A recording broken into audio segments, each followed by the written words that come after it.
Bonjour à tous et à toutes, c'est Paul Dama pour vous présenter aujourd'hui un nouveau sapin en sucette.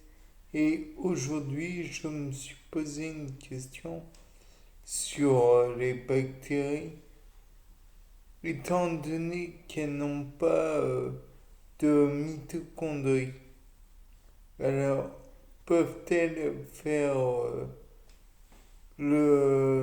comment dire, les bêta-oxydations? Je ne crois pas. Peut-elle faire des, des cycles de Krebs? Je ne pense pas non plus, puisque ça a lieu dans la mitochondrie, dans les deux cas.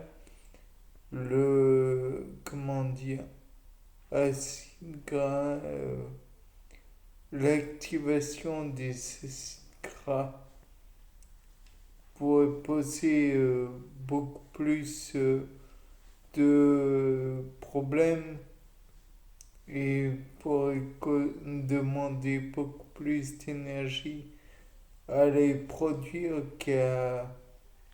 ou à les activer plutôt qu'à retirer de l'énergie de ceci. Alors que, donc, moi, j'ai envie de demander comment est-ce que ça se passe.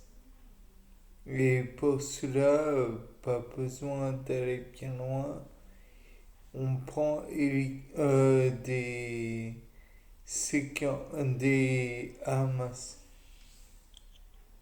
des bactéries, oui, il y a l'Helicobacter pylori. À la base, c'est une bactérie qui vaudrait la peine, mais ça ne nous renseignera pas plus. Et puis, il nous faudrait des eubactéries et des archéobactéries. Les eubactéries, bon, bah, c'est qu'ils sont mieux formés. Incroyable. Et les archéobactéries, je ne sais pas si on peut en trouver en surface. Dans tous les cas de figure, d'après moi, il serait intéressant de voir comment ils réagissent face au citrate, puisque le cycle de Krebs, finalement, est le cycle de l'acide citrique. À la limite, on pourrait presque chercher dans les fameuses tranches de foie de pigeon ou non, dans les muscles pectoraux de pigeon ou dans le foie des rats, puisque Hans Adolf Krebs avait mis en avant ce cycle de Krebs via des muscles pectoraux de pigeon et des tranches de foie de rat. Bien, mais ça, le fait est que peut-être qu'on pourrait trouver les bactéries au sein de ces deux organes et peut-être pourrait-il faire en sorte de produire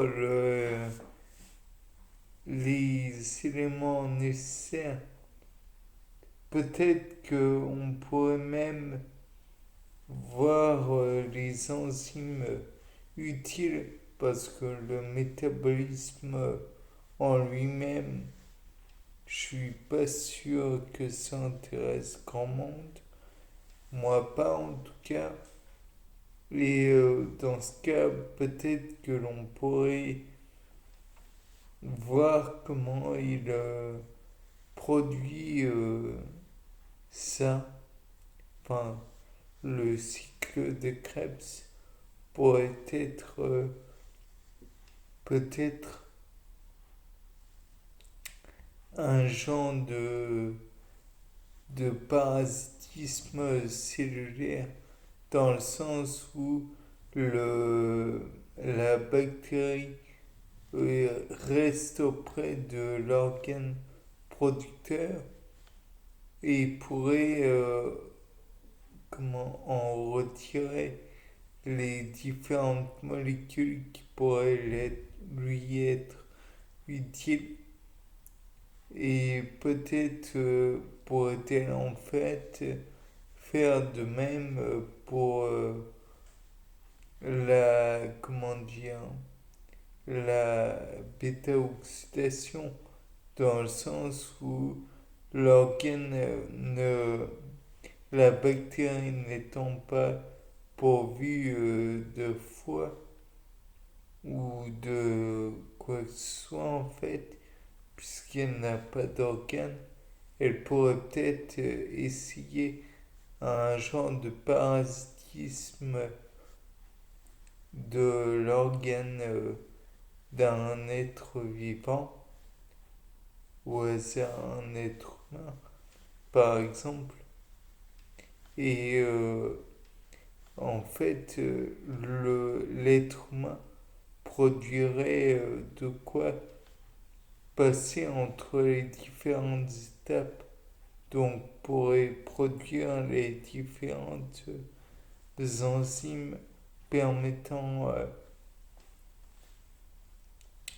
de passer d'un état à l'autre, et donc ainsi la bactérie n'aurait pas à produire quoi que ce soit.